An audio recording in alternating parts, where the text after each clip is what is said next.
case Naseem Shah in that particular direction.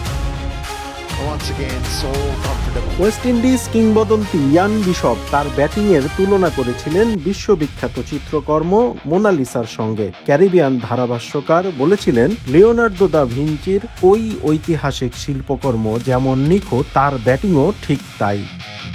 বলছি লিটন দাসের কথা। শৈল্পিক ব্যাটিংয়ের প্রদর্শনীতে প্রতিনিয়ত মুগ্ধ করেই যাচ্ছেন ক্রিকেট বিশ্বকে। খ্যাতির চূড়ায় উঠে দর্শকদের ভালোবাসায় যেমন সিক্ত হয়েছেন, তেমনি মুদ্রার উল্টো পিঠও দেখেছেন লিটন। জীবন অবাক না করলে কে করবে? 28% মিল্ক ফ্যাটের অবাক করার সাথে ফ্রেশ মিল্ক পাউডার। জীবন অবাক করুক প্রতিদিন।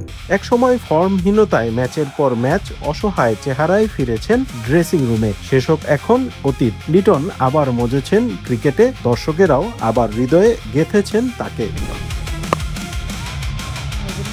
মিরপুর টেস্ট ঠিকঠাক হয়নি, ভালো শুরু পেয়েও ইনিংস বড় করতে পারেননি। তবে সিলেটে হয়ে উঠলেন দলের ত্রাতা। চাপের মধ্যেই হয়তো সেরাটা বের করে নিয়ে আসেন লিটন। বাংলাদেশের টপ অর্ডার যখন ভেঙে চুরমার, তখনই লিটন হাজির তার অপূর্ব ব্যাটিং নিয়ে।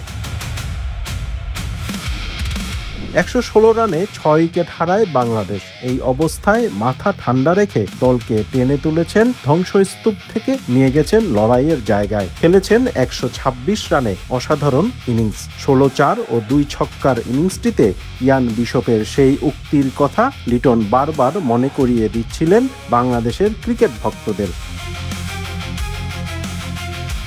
পাকিস্তানের বিপক্ষে যেন অন্য এক লিটনকে দেখা যায়। টেস্ট ক্যারিয়ারে 6 সেঞ্চুরির 3টিই তো এসেছে তাদের বিপক্ষে। আরেকটি ব্যাপার হলো, চাপ যত বেশি লিটনের ব্যাট তত চওড়া হয়। লাল বলের ক্রিকেটে সিলেটেই কেবল দলকে খাদের কিনারা থেকে তুলে আনেননি লিটন। এই নজির আরও আছে তার, সেটাও এই পাকিস্তানের বিপক্ষে। 2024 সালে রাওয়ালপিন্ডি টেস্টের কথা মনে আছে কি?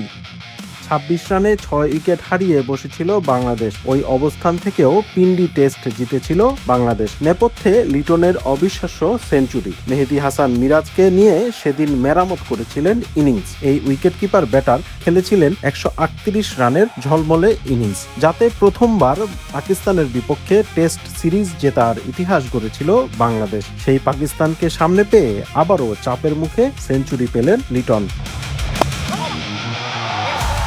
লাল বলের ক্রিকেটে চলছে লিটনের ম্যাজিক, আর সেখানে প্রতিপক্ষ যদি হয় পাকিস্তান, তাহলে তো কথাই নেই। শান মাসুদদের বিপক্ষে চলমান লিটনের দাদাগিরি।